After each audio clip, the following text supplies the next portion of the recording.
in the coastal areas because of the heating of sea water vapor gets mixed in the air.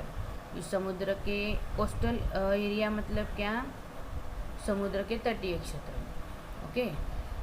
समुद्र के तटीय क्षेत्र में सागरीय जल गर्म होने से जल का पानी का बाष्प हवा में घुल मिल जाता है और पानी का जो बाष्प है हवा के तापमान को समा लेता है। This water vapour holds the heat in air. As a result the air in the coastal areas remains moist and warm. अभी जल का जो यानी पानी का बाष्प है हवा के तापमान को समा लेता है, इसलिए इस प्रदेश की हवा आर्द्र एवं गर्म रहती है। Conditions in the continental areas are the opposite.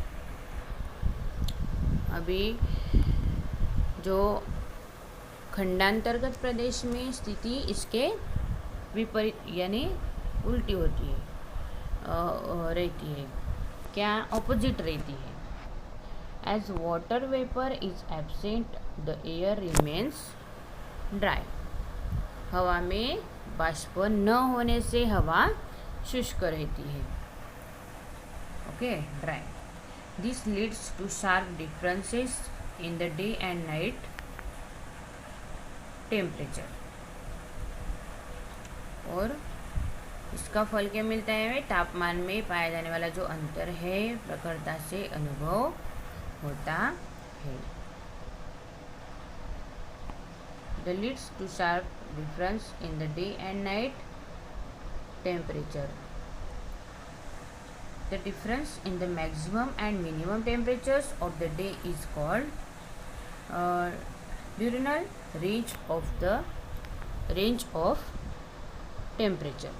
अभी पूरे दिवस में ज़्यादा से ज़्यादा तापमान में पाए जाने वाले अंतर को उस स्थान की दैनिक तापमान श्रेणी, रेंज ऑफ टेम्परेचर मतलब क्या, तापमान श्रेणी कहते हैं, ओके।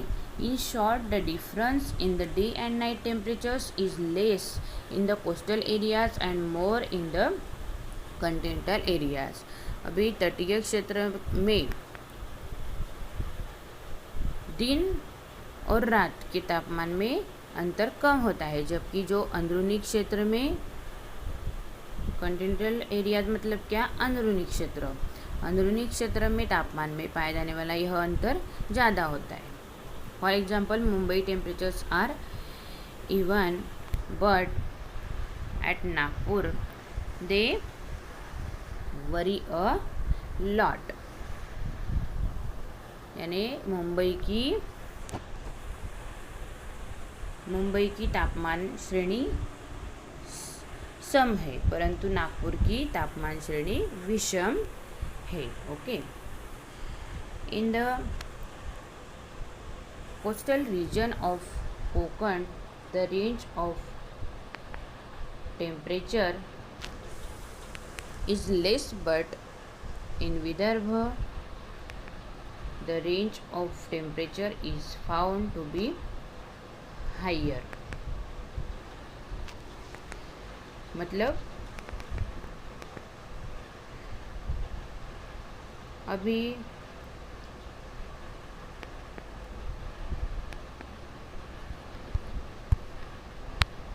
रुको 2 minute.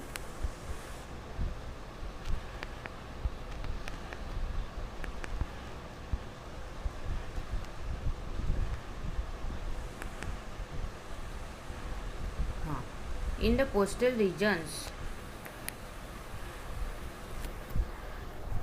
of Konkan, the range of temperature is less, but in Vidarbha the range of temperature is found to be higher।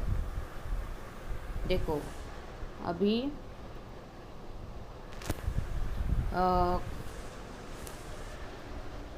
तटीय क्षेत्र में तापमान कम रहता है, परंतु विदर्भ की ओर तापमान श्रेणी में वृद्धि दिखाई देती है, Okay, therefore coastal areas have an equable climate, where areas the continental areas the climate is extreme. अभी तटीय क्षेत्र में जलवायु पाई जाती है. Okay, for the example the climate of Mumbai is equable, where areas the conditional locations like Nagpur is extreme. The difference in the mean temperature of summer and winter is called annual range of temperature. अभी जैसे मुंबई की जलवायु सम तो नागपुर जैसे अंदरूनी प्रदेश में विषम जलवायु पाई जाती है. ओके, डू यू नो, आपको क्या तुम जानते हो. Effect of greenhouse gases, हरितगृह गैसों से प्रभाव. Some gases in the atmosphere like carbon dioxide and water vapor can hold the heat within themselves for a long period of time. वायुमंडल की कुछ गैसें जैसे एर्गोन, कार्बन डाइऑक्साइड आदि का पानी का बाष्प जमीन से बाहर पड़ने वाली उष्णता को दीर्घ समय तक अपने में समाकर रख सकता है. Due to this gases the temperature of air in the atmosphere increases. अभी इन गैसों के कारण वायुमंडल की हवा का तापमान बढ़ जाता है. The increasing proportion of this gases in the atmosphere leads to climate change. और वायुमंडल की इन गैसों की मात्रा का बढ़ना जलवायु के परिवर्तन का कारण बन जाता है. और इसी कारण से क्या होता है, पृथ्वी के तापमान में वृद्धि हो रही है. Climate scientist believe that this is the reason for the increasing temperature of the earth. This change in climate is global.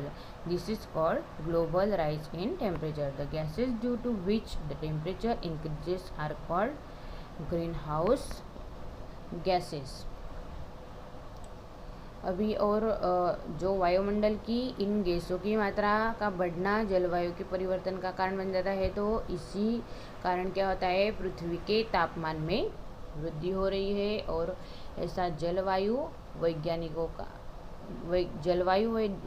जो होते हैं इनका मानना है. Okay, this change in climate is global. मतलब जलवायु में हो रहा यह परिवर्तन एक सार्वत्रिक है. और the gases due to which the temperature increases are called greenhouse gases. और इसी को वैश्विक तापमान वृद्धि कहते हैं. जिन गैसों के कारण तापमान में वृद्धि होती है और उन गैसों को ग्रीन हाउस गैसेस मतलब हरितगृह गैस कहते हैं. ओके,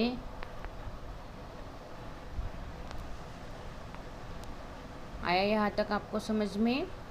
ठीक है. Thank you dear students. Please like and subscribe our channel.